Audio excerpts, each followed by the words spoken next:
passer à un sujet qui est d'actualité, puisque on le lit un petit peu partout et à l'ASFAR, on s'en préoccupe également, puisqu'il y a une commission du développement durable. Et donc, on reçoit Madi Afiani, qui travaille encore pour quelques jours à l'hôpital Tenon et qui, de façon générale, travaille à Paris, qui est un spécialiste du développement durable appliqué dans notre contexte, c'est-à-dire au bloc opératoire et en soins critiques. Merci beaucoup, Isabelle. Merci à l'Académie de chirurgie de nous avoir invités pour traiter effectivement de ce sujet qui fait partie de l'évolution de nos pratiques professionnelles. Et ma première diapositive sera une définition et un hommage. La définition, c'est celle du développement durable, et l'hommage, c'est Madame Brundtland, qui a été directrice générale de l'OMS, puis ministre de l'écologie norvégienne et première ministre, et qui a rendu un rapport qui s'appelle « Notre avenir à tous », et c'est effectivement un sujet qui consiste à définir notre avenir à tous, aussi bien sociétal qu'au bloc opératoire, et qui dit que le développement durable est un développement qui répond aux besoins du présent sans compromettre la capacité des générations futures de répondre aux leurs. Et donc, si on continue dans l'histoire, il y a des dates clés dans le développement durable que je résume dans cette diapositive. Depuis 1970, avec le Club de Rome, jusqu'à la COP 21. Et puis là, j'ai mis en tout petit, en 2016, la création du comité, enfin plutôt du groupe développement durable, par la Société française d'anesthésie-réanimation. Pourquoi? Parce que ça sera le premier pas qui va donner vraiment du crédit à la thématique dans le système de soins et en santé. J'aime pas le mot Greensfar, ou en tout cas green. Pourquoi? Parce que ça ampute le terme développement durable de ses piliers. Parce que le développement durable ne s'intéresse pas uniquement au côté écologique. Il faut le considérer comme une table avec 3 pieds. Et ces 3 pieds sont le pied écologique, certes, mais il faut prendre en compte le côté social et économique. Parce que si on enlève un des pieds de cette table, l'action sera déséquilibrée et puis elle va tomber à l'eau, elle ne sera pas durable. Et l'exemple type, c'est ce qu'on a vécu il y a quelques mois ou quelques années avec les gilets jaunes, puisqu'on a voulu mettre en place une action écologique en taxant les hydrocarbures et on n'a pas du tout pris en compte l'aspect social. Et donc, ce n'était pas une thématique ni une action vivable. Et pareil, il faut que ça soit viable à travers le côté économique. Et tout ça doit être un équilibre. Et j'insiste pour qu'on utilise encore ce terme de développement durable qui concilie l'écologie, l'économie et l'équité. Alors, on s'intéresse tous à cette thématique parce qu'on a tous été émus par ce qu'on voit régulièrement, le réchauffement climatique, la température sur la planète, l'effet de serre, et surtout ce qui se passe, la mortalité due au réchauffement climatique qui a doublé sur les 20 dernières années avec ce rapport du Lancet Health qui va parler de mortalité des plus de 65 ans à cause du changement climatique, des hautes températures, des canicules, et puis les incendies qu'on a vécus, notamment en Europe, sur les 2 dernières années. Et puis, on essaye de se donner bonne conscience et on parle que de CO2. Tout le monde parle que de CO2, de réchauffement climatique. Sauf que cet article, qui est très intéressant, nous dit attention à l'impact environnemental du système de santé. Là, on ne parle pas uniquement du bloc opératoire. Le CO2, ce n'est qu'une partie, ce n'est qu'une portion du calendrier. Parce que ça va engendrer du réchauffement climatique, certes, mais on a aussi d'autres impacts. Les autres impacts sont les émissions de particules fines, l'acidification, la pollution des sols, des nappes phréatiques, et puis surtout un élément qu'on ne voit pas beaucoup, que les infectiologues voient beaucoup plus que nous, qui est la maladie infectieuse la plus mortelle dans le monde, c'est le malaria. Vous allez me dire, mais c'est quoi le rapport avec le développement durable et l'écologie? Tout simplement, dans, encore une fois, cet article, et puis j'arrête avec les mots savants, je vais passer au bloc opératoire, dans cet article du New England, on met en relation chacune ou chacun de ces impacts environnementaux avec l'impact sur la santé des populations. Donc, les températures extrêmes, on l'a vu, tout ce qu'on voit en termes de canicule depuis 2003, et puis ces maladies qu'on appelle vectorielles. Le fait d'aboutir à une déforestation, et on voit ce qui se passe au Brésil, va augmenter l'émergence des vecteurs qui sont tous les insectes et tous les moustiques qu'on connaît, avec l'émergence de ces maladies vectorielles, chikungunya, dengue, etc. Et puis, on voit des mouvements et des facteurs sociaux avec des vagues migratoires qui ne vont faire qu'augmenter à cause de ce dérèglement climatique. Alors, à chaque fois que quelqu'un me reconnaît et que je parle de développement durable au bloc opératoire, ben, tout le monde vient me voir, c'est génial. Et ben, on va faire les poubelles, on va recycler les métaux, les bouteilles, les câbles de bistouri, etc. Je ne dénigre pas cette partie-là, pas du tout. Mais encore une fois, si j'avais dit à Pierre et à l'ASPAR que j'allais fouiller dans les poubelles, on n'aurait jamais fondé un comité développement durable. Ça va beaucoup plus loin que ça. Et vous allez me dire, alors pourquoi l'anesthésie a tiré en premier? Ben, pourquoi l'anesthésie a tiré en premier au bloc opératoire? Peut-être qu'on a un peu plus de temps. Non, ce n'est pas vrai. Mais on a créé ce comité et puis tout vient de cette partie-là. Et cette partie-là est relatée par cet article de McNeil qui est très intéressant. J'aurais adoré le publier, mais aujourd'hui, il est impossible de publier un article pareil, en tout cas pas dans ce journal-là. Ce qu'il a fait, c'est qu'il a fait un bilan carbone dans 3 hôpitaux. L'hôpital A, c'est un hôpital canadien. L'hôpital B est un hôpital des États-Unis d'Amérique et l'hôpital C est un hôpital britannique.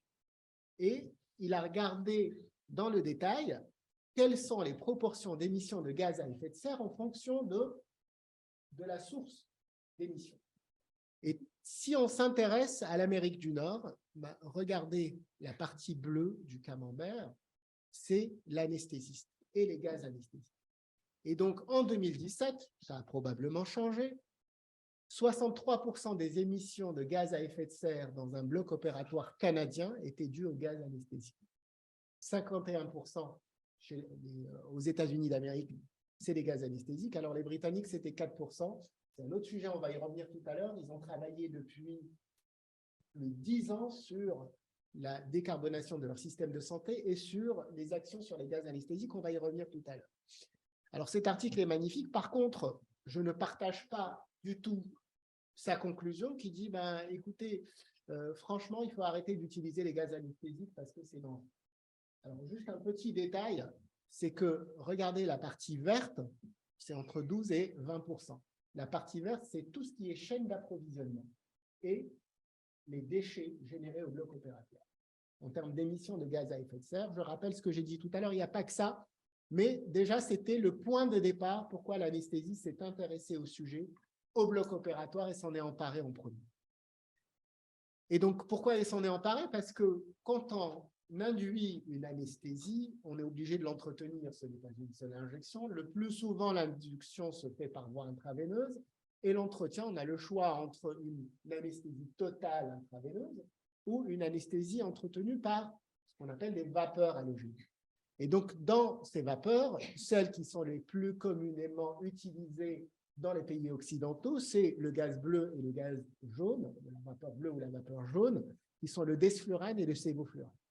Alors, on a l'impression que les deux sont contenus dans des petits vaporisateurs, ça ne fait pas de mal, bah, peut-être pas aux patients, mais en tout cas pas de bénéfice réel, on va le voir, mais ça fait énormément de mal à la planète. Pourquoi? Parce que si on mesure l'impact environnemental de ces gaz anesthésiques, et donc on doit le comparer à une molécule qui est le CO2. Le CO2, c'est le gaz à effet de serre le plus produit par l'activité humaine. Donc, c'est notre unité de mesure.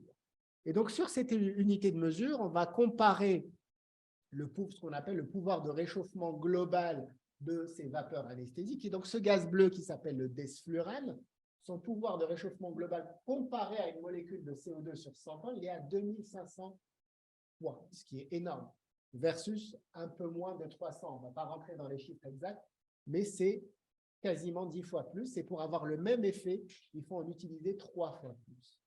Et donc, pareil, là, sur cet éditorial graphique, on montre qu'il y a des vapeurs anesthésiques qui ont un énorme pouvoir de réchauffement global, mais il y en a même d'autres qui, en plus d'avoir ce pouvoir de réchauffement global très important, qui va participer au réchauffement de la planète, ils vont être toxiques pour la couche d'ozone, notamment le protoxyde d'azote et certains gaz que moi, je n'ai pas connus, qui étaient utilisés dans le passé. Et là, on nous dit, bah, pareil, l'anesthésie intraveineuse, bah, finalement, ça ne produit pas tant de gaz à effet de serre que ça. On va discuter ça parce que ce n'est pas vrai.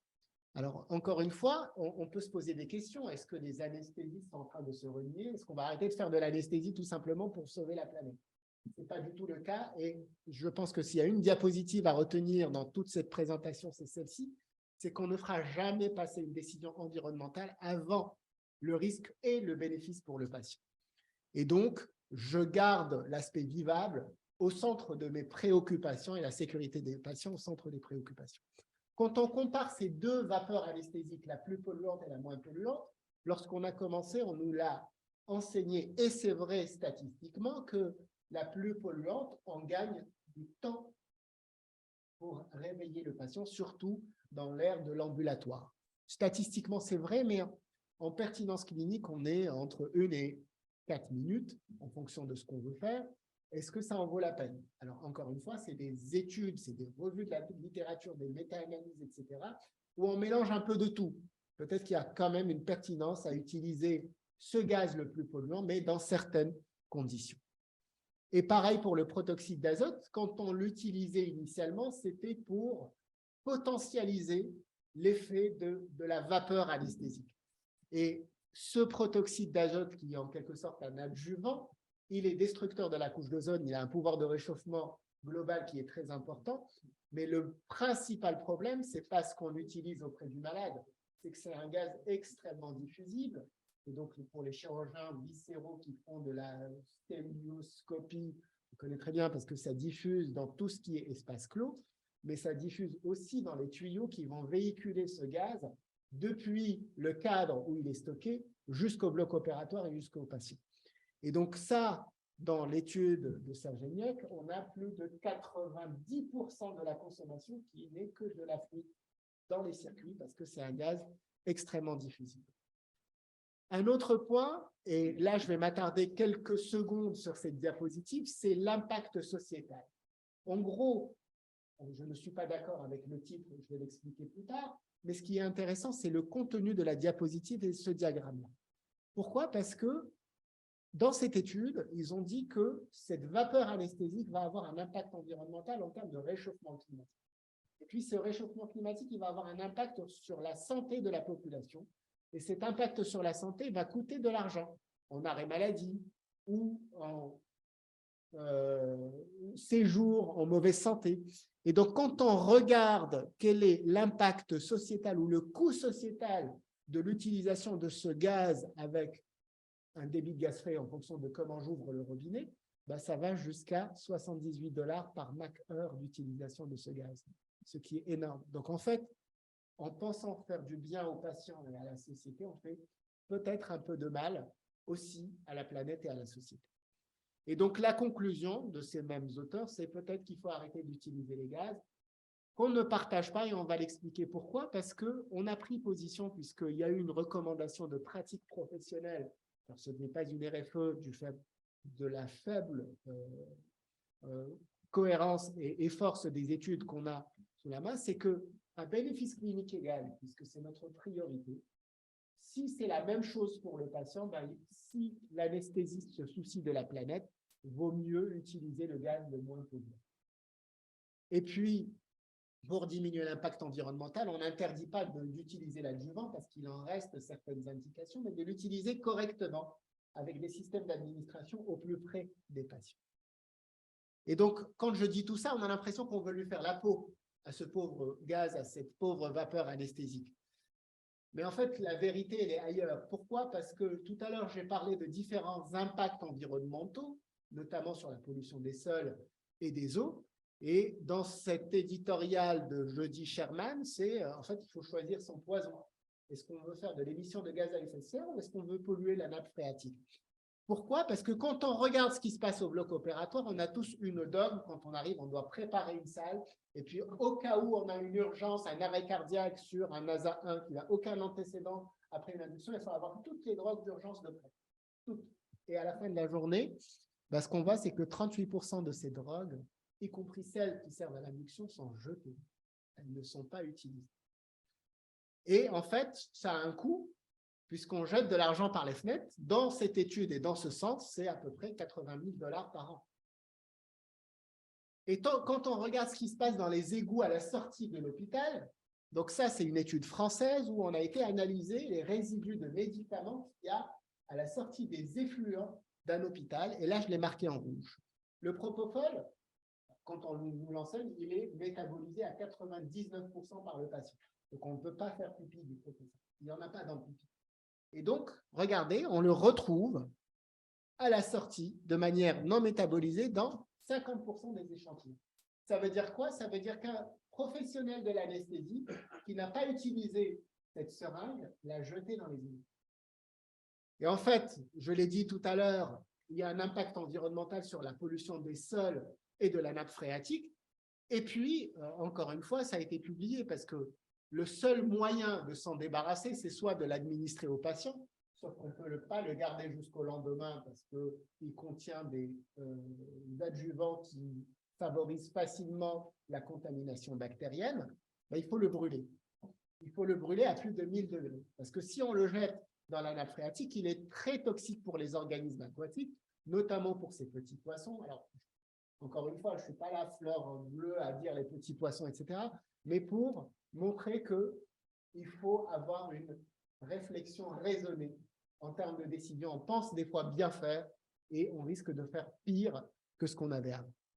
Et donc, encore une fois, notre société a pris position en disant on ne peut pas comparer des courgettes et des carottes, ce n'est pas comparable.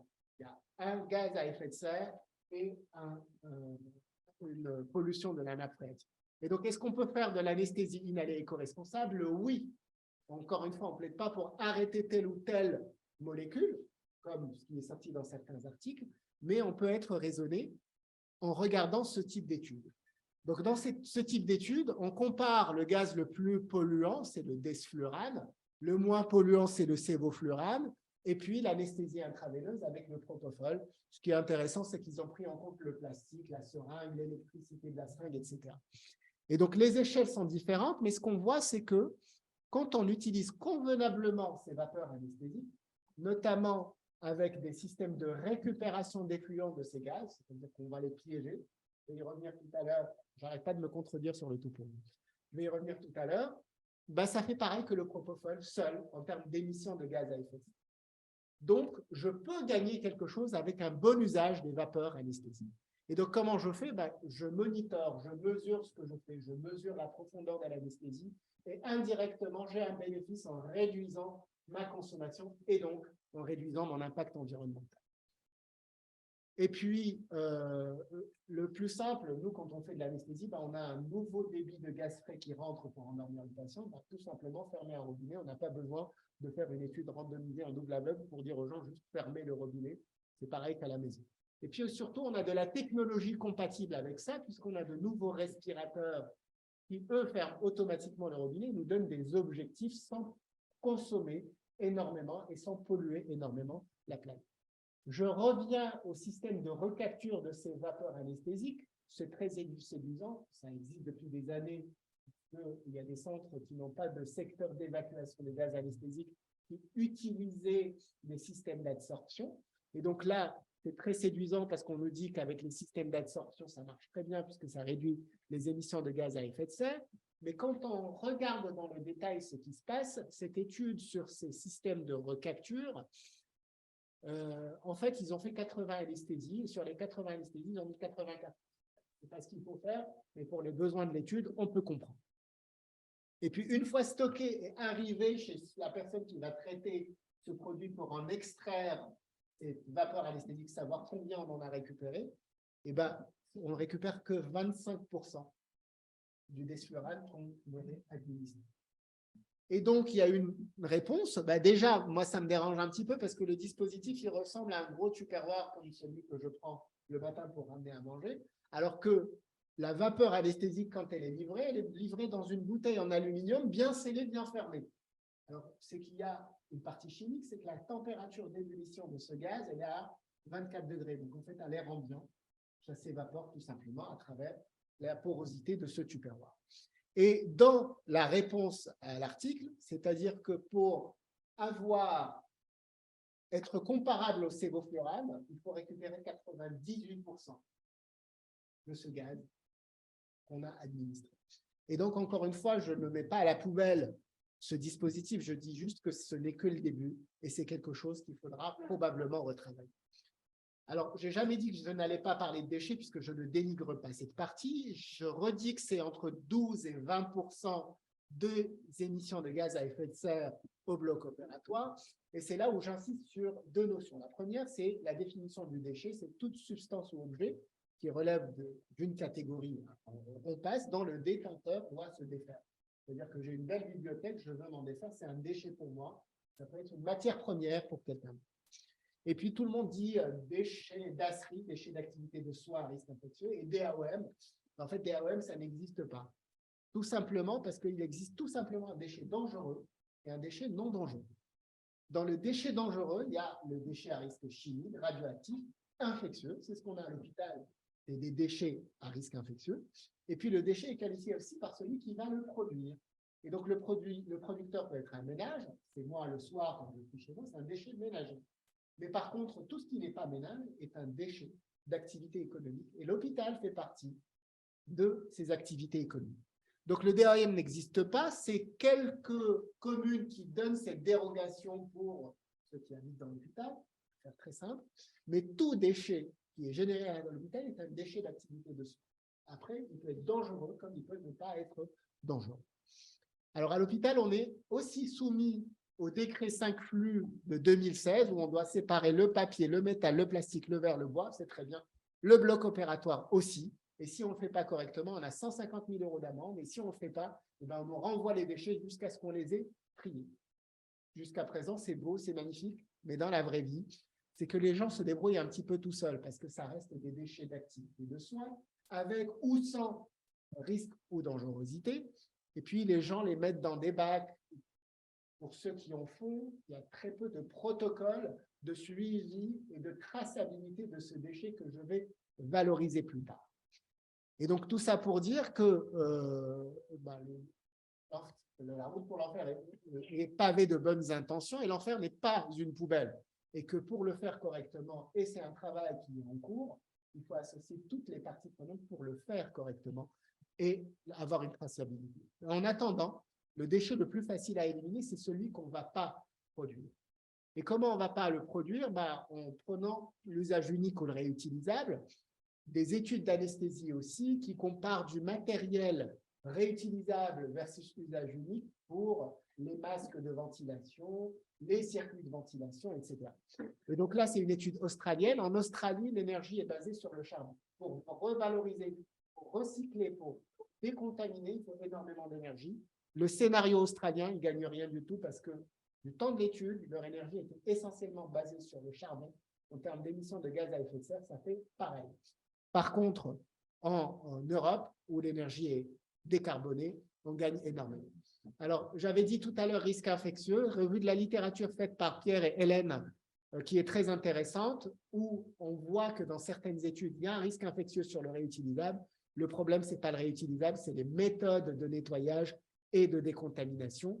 Et puis, il y a certaines études, notamment celle-ci, sur la chirurgie cardiaque, le cas de CG réutilisable versus usage unique, où il y a un risque infectieux sur le réutilisable. Encore une fois, ce n'est qu'une seule étude et on ne trouve pas les mêmes résultats pour le risque d'infection en réanimation. Il y a eu un référentiel fait sur les tenues qui est basé sur les mêmes principes de sécurité.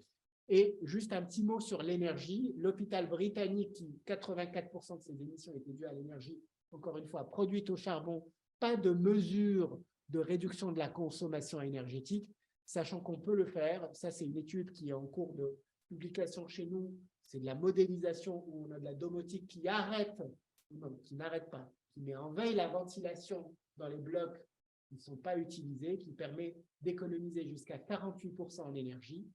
Et ça, c'est possible. Je ne vais pas parler de l'aérobiocontamination, on n'a plus le temps, mais tout ça pour dire qu'un système de traitement d'air peut être utilisé de manière efficiente pour réduire la consommation énergétique, c'est un sujet d'actualité, et réduire notre impact environnemental. Alors, il y aura bientôt une recommandation avec le collectif de responsabilité. Et en conclusion, merci. En conclusion, on peut produire du soin sain, sûr et durable. Et la réussite d'un projet de développement durable permet de promouvoir une médecine de qualité à moindre impact et garantir une santé préservée pour les générations futures. Bravo. Effectivement, un très, très vaste sujet, mais le temps est un petit peu limité. Mais vous disiez que les anesthésistes tirent en premier. Toutes mes félicitations de développer ces préoccupations que nous partageons tous, bien évidemment. Enfin, le fait que les anesthésistes tirent en premier, je le constate tous les jours au bloc opératoire. C'est dans l'ordre des choses. Bon, c'est un vaste sujet. Du seul point de vue de la santé, la démographie plaide pour la démarche que vous suggérez, dans la mesure où il y a de plus en plus d'interventions, donc de plus en plus d'anesthésie. Le monitorage de l'anesthésie, je pense que c'est essentiel, non seulement pour le propos que vous exposez aujourd'hui, mais également, je pense aussi pour les suites opératoires, la modulation de la profondeur de l'anesthésie. Alors, on ne peut pas rentrer dans tous ces détails-là dans la discussion, mais je pense que c'est le quotidien de vos études.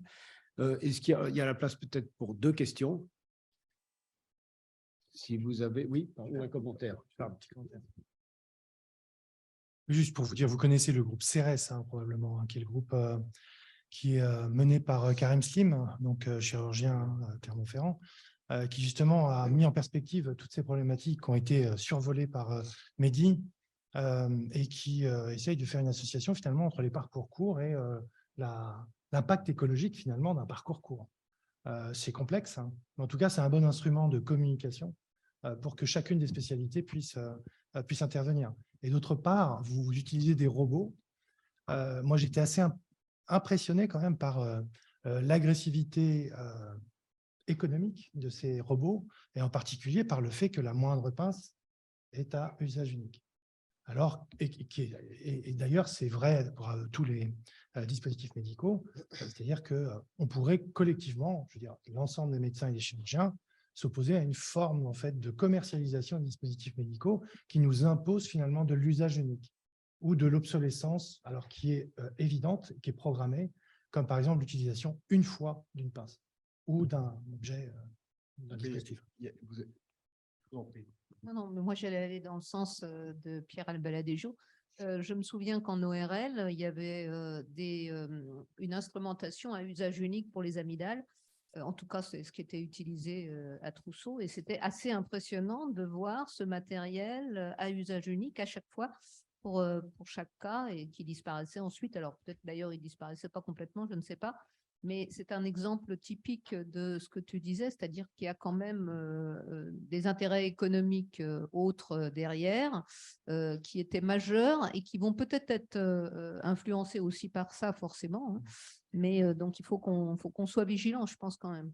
On a des problématiques un peu différentes parce que vous avez cette problématique des gags, etc., qu'on n'a pas nous.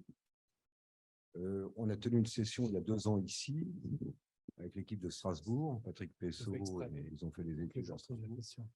Et moi, ce que j'avais conclu, c'est qu'on avait peu de marge, les chirurgiens avaient peu de marge de manœuvre parce qu'il y a de l'imposition d'usage unique dans le cas du robot. Et je crois qu'il y a un sujet qui n'a pas encore été assez évalué, mais il semble que l'utilisation des pinces, la réutilisation des pinces de suture automatique soit assez envisageable. Mais qu'il y a aussi là-dedans les aspects réglementaires. Et puis enfin, on est tous tributaires de l'économie de l'hôpital, de l'établissement auquel on travaille. C'est-à-dire qu'on peut faire les économies de bout de chandelle, mais si l'essentiel n'est pas fait, ben voilà. Mais c'est vrai que bon, il y a quand même des aspects réglementaires qui sont comme ça, c'est-à-dire qu'on paye le sang contaminé, si j'ose dire. Hein. Les politiques se couvrent, mais pour autant, oui, il y a des enjeux, on a des marges de manœuvre, je pense. Mais juste un commentaire sur cette balance entre l'usage unique et les choix qu'on doit faire. Vous vous souvenez du Creusot de Jacob, où à un moment, on nous a dit, vous n'opérerez plus, et notamment les ORL, vous parliez d'amygdale, ou les neurochirurgiens. Alors, on devait faire des boîtes, je ne sais pas si vous vous souvenez, la course instrumentale était complètement délirante. Et donc, on est chaque fois dans des balances entre il faut arrêter on prend des risques, alors ça devient une réglementation extrêmement contraignante. Or, on sait bien que c'est probablement totalement excessif. Donc, la difficulté, c'est de trouver le bon équilibre entre le réutilisable, moi, je pense qu'il y a une grande marge pour le réutilisable, et l'usage unique, hein, notamment l'histoire des pinces pour les robots, c'est des sommes énormes. Juste pour rebondir sur la remarque du Bergeonnet, c'est que cette année, la France a réaffirmé l'interdiction de réutiliser des dispositifs à usage unique. Alors attention, il y a des mots, il y a des réglementations.